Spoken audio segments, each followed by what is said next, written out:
Muchas gracias, Patricia Flores de IFUAN. Ahora procedemos a pasarle la palabra a la Secretaría. Muchas gracias, Patricia. ¿Me escucha ahí? Ok. Muchas gracias, Patricia. Quería hacer un comentario para los que están en el Zoom. Pueden ir dejando sus preguntas en el chat y les vamos a pedir, por favor, a los expositores si pueden responder esas preguntas en el chat, porque lamentablemente tenemos una agenda muy apretada, una presentación atrás de la otra, y no hay espacios para consultas tras cada presentación. Después tenemos un bloque al final, pero tampoco podemos comprometer a todos los expositores al final del tema. Eso simplemente. Muchas gracias. Gracias, muy amable. Gracias, muy Bien. amable, señor. Olivia, por favor, apoyar al secretariado a tomar las notas de las preguntas que están en el chat. Eh,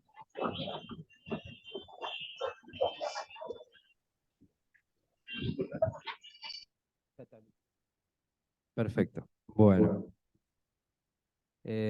Ahora sí, Yanda, podemos continuar. Perdón. Recuerden seleccionar todos el idioma de su preferencia para que la intérprete pueda hacer el trabajo de interpretación. Bien. Ahora continuamos con la próxima participación, que está a cargo de tía Loftsgard de COTA, directora ejecutiva de COTA. Continuamos con esta presentación, la cual el tema es Cultivando orgánicos, avances de Canadá y actualizaciones claves en agricultura orgánica. Adelante. Perfecto.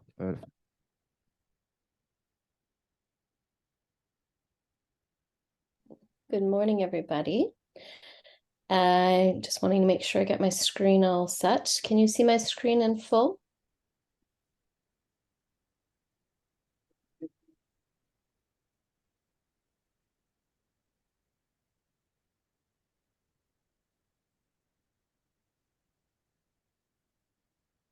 Okay, there we go. All right, so good morning, everybody who is present in Dominican Republic as well as online. Thank you so much for inviting me to present from Canada. I sincerely wish I was in Dominican because we've started to get some snow already in Canada, so I can echo the climate change erratic conditions that Patricia had mentioned. It is happening very much here in Canada as well. We've had difficult summer of 2 summers or 3 summers now of floods and wildfires and hurricanes. They're very much affecting things. So I'm here to give you a little bit of an update today on the key updates happening in Canada, as well as some of the regulatory components of what's coming. So just to give you a little update on who we are, we're the trade association for Canada.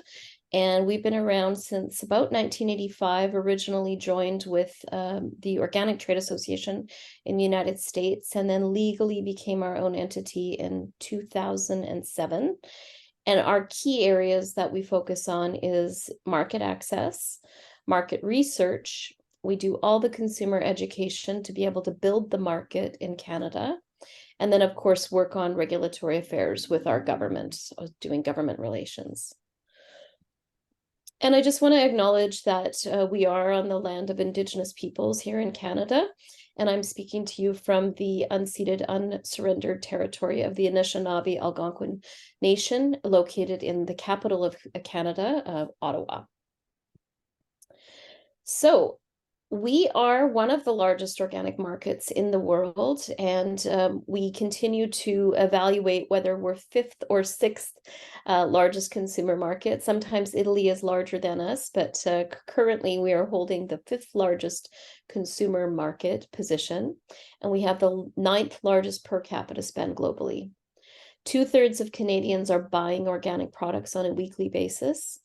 And you can see on the side note there that $184 Canadian is being spent on organic groceries on a weekly basis.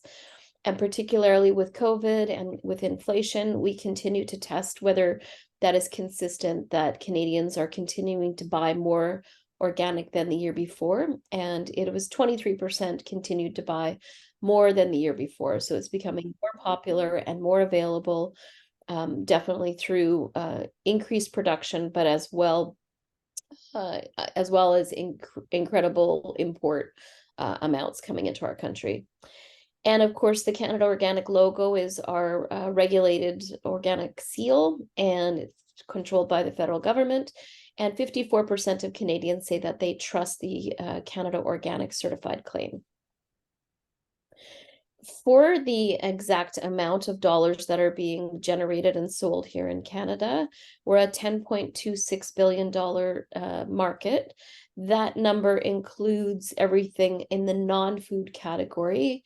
But if we were to break out the food and beverage product category alone, that makes about 77% of the total market at $7.94 billion. And we do continue to evaluate what is our market share compared to conventional. And we're currently at a 3.3% total market share, with the focus mostly on produce at 6.2%. Meat has got a much lower share at 0.7%, and then packaged food at 2.9%. These numbers will be updated in regards to market share in January. We will be releasing our new market report. So currently these market shares are based off of last year's totals, whereas the actual dollar value sales is current. And just to give you a sense of, are we growing in the market? Just a 3-year spectrum. And I thought, let's start with COVID. COVID, the numbers continued to increase. On consumption, we did have challenges on the production and import and export side, but you can see that our growth rate is starting to stabilize a little bit, but essentially about $1 extra billion is being generated every single year. So it's definitely a growth market here in Canada. And to give you a sense of our exports, we are a world leader on many different product categories. We are the 4th largest producer of pulses, the 6th largest producer of cereals, the 9th largest producer of oil seeds, and we produce 99% of the world's organic cranberries. And it is always difficult for us when we are trying to figure out exactly the dollar value of our exports, because it is not measured holistically by our federal government. So we do rely on the import data that is generated by the European Union as well as the USDA. And they have tracked that we have 180,000 metric tons annually that's being exported. That does not gel with the number that I'm presenting to you here. This is the number that is tracked by our federal government. And you can see that it's a very low amount. Our estimation that is that we're probably around $2 billion of sales being exported at a minimum. The issue with our export sales tracking is that they're only tracking 14 product codes. It doesn't include any packaged goods, really only a few raw commodities, but still it does give us a picture of what's happened during COVID. You can see that 2021 was very difficult in regards to supply chain challenges, logistics, cost of shipping, strikes. Many labor strikes happened in Canada in regards to the ports. So it was a very difficult year, and we have not even returned to the 2020 levels, but we have surpassed the 2019. And in regards to imports, we're the 20th largest importer globally. That is based off of the FIBL statistics. And that is, again, a difficult number to measure because we only bring, this number is only based off of 64 product codes. Yet again, we do see that imports are continuing to rise year over year at about a 9% growth rate over last year. So imports are up, exports are challenging. And we'll definitely continue to see more imports as we have more trade agreements signed. And we very much rely on imports. It's a positive thing. We have half of the year practically we're under snow. So we're happy to be trading, particularly with Latin America, to have tropical goods coming in. But I would say that our largest trade partner is the United States. And when it comes to on the consumer side, I should mention that the last FIVL statistics indicated that North America makes up 46% of all consumer demand in the world. We used to be at about 50%. We'd make up half the market potential for other trading nations. And it has declined as we see other markets increase their market share. And we are quite a producer of goods as well. So all of our production is pretty much based off of 7,000 or so operators. We're around 7,702. And that breakdown is 79% growers, 10% in livestock, 26% as manufacturers or processors. And our new category that has entered into our regulation is aquaculture producers. That could be anything from seafood to aquamarine products. And how are we in regards to growing the amount of producers? Traditionally, very well. We have about 40% growth rate over since 2016. This is the first year in history that we've ever seen a decrease in operators leaving the system. So since 2021, when we did the last statistics, we saw a 3.7% decrease of about 296 operators. But I'd like to break that down. Who is actually leaving the system? So in regards to growers, we had about 33 farms that left the system. So it's a small decline when you look at it overall. But I think the big thing that we're hearing from the certification bodies is that there's not a lot of new applications for people transitioning to organic. And that is what we've heard more and more, is that people need stability. They don't want to do anything that's going to risk their current practices. So people are not taking the leap of faith to go into organic at this time. When it comes to the livestock operators, you can see there's a continual decline.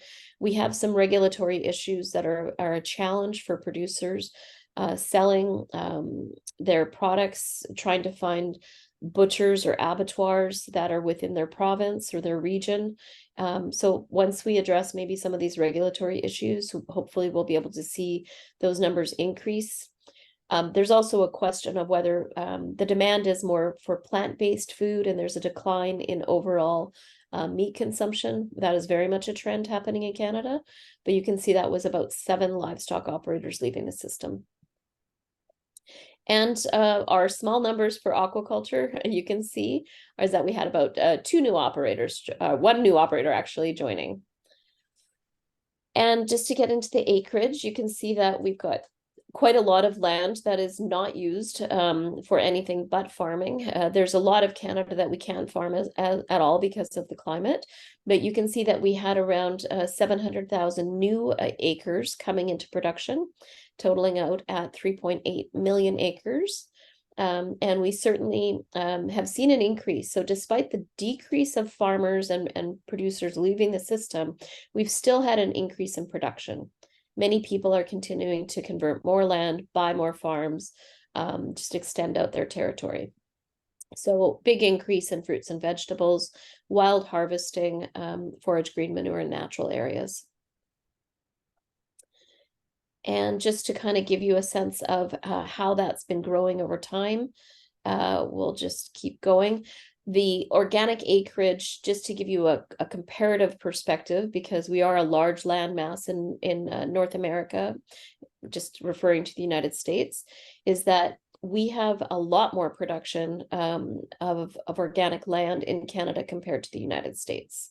So you'll see a lot more product coming out of our small territory. We only have 10% of the population, but we have a huge amount of land that's under organic production.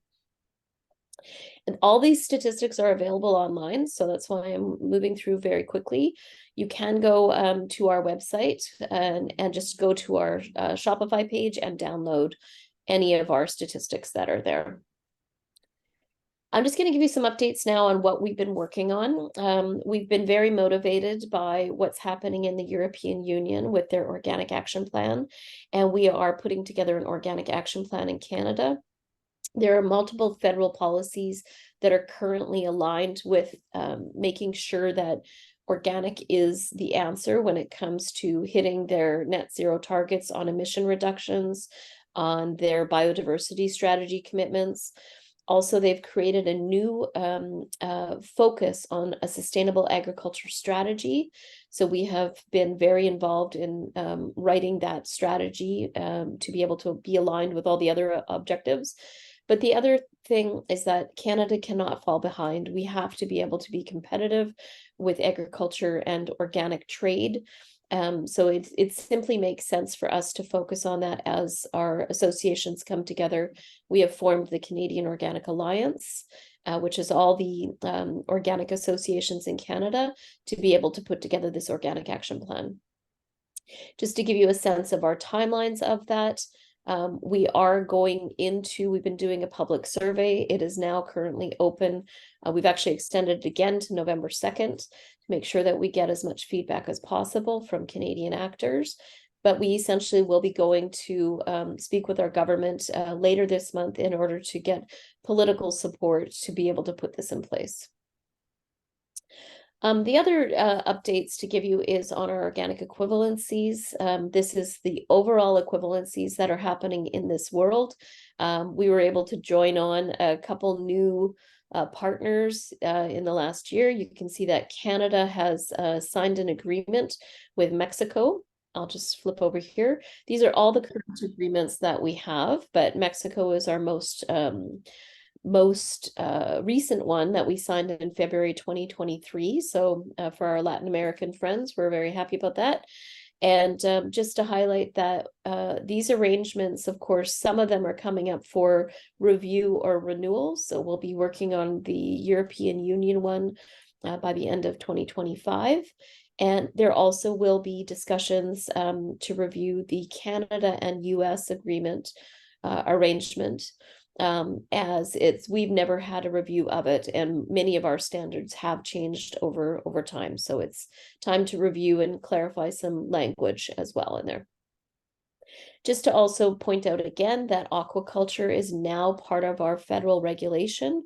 So if anybody wants to sell certified organic seafood in Canada from your regions, you can be producing it and selling it under our regulated standard that came into place in 2019. It started and it became mandatory in 2021. So we're starting to see that be more popular in Canada. And then just to highlight that we're about to go into our standards review. We review our organic standards every 5 years. And that is something that keeps us current. I think we do have some best-in-class process here in Canada where the industry controls and writes the content. And essentially we're incorporated by reference by the federal legislation. So we've started that process, and there's a lot of improvements and a lot of clarity that we'll be doing in regards to genetic engineering definitions, as well as making sure that there's clarity on many other areas. And I'm very happy to say that there's been a lot of conversations around regenerative agriculture in North America. And what does that mean? I believe that we're planning on making sure that there's more clarity around the use of that term. And when Patricia had given the iPhone principles of health, care, ecology, and fairness, our standards, when they became regulated by government, dropped fairness. And we plan to put fairness back in. So this is a working group that I'm going to be leading. I have a background working with Fair Trade International, and certainly we have issues of a lack of fairness happening across agriculture. We have many temporary foreign workers coming up to do agriculture In Canada, we have a lack of laborers happening. So we want it to be a more robust standard that is going to acknowledge at least the minimum living wages that's happening in the rest of Canada according to our legislation. And I would encourage anybody in your jurisdictions to actually think about fairness and how you can bring fairness back into the Canadian organic standards. We've seen that there's been a new logo that's popped up and a new certification system called the Regenerative Organic Certified, which includes recognition of Fair Trade International, Fair Trade USA, all the Fair Trade certification logos as a comprehensive logo.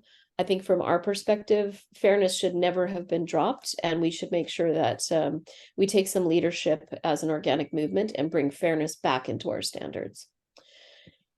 And just to highlight that we're about to start our big conference, which is the Organic Summit. It's happening November 20th and 21st. We have online participation, which is possible. We will have excellent speakers coming to us from Europe and the United States, the Rodale Institute, as well as IFOAM International's board member who has led the charge with Organic Denmark. So it's a very motivating conference. So I just encourage you, this is our list of speakers. We'll also have presentations by the Canadian Food Inspection Agency, as well as some of our provincial counterparts and our federal counterparts.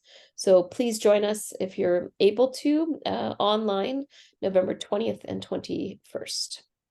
And I'll leave my contact details. Love to be in touch if there's anything that's of interest in regards to Canada or more information that we can provide you with.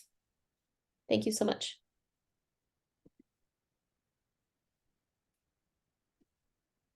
Muchas gracias, tía.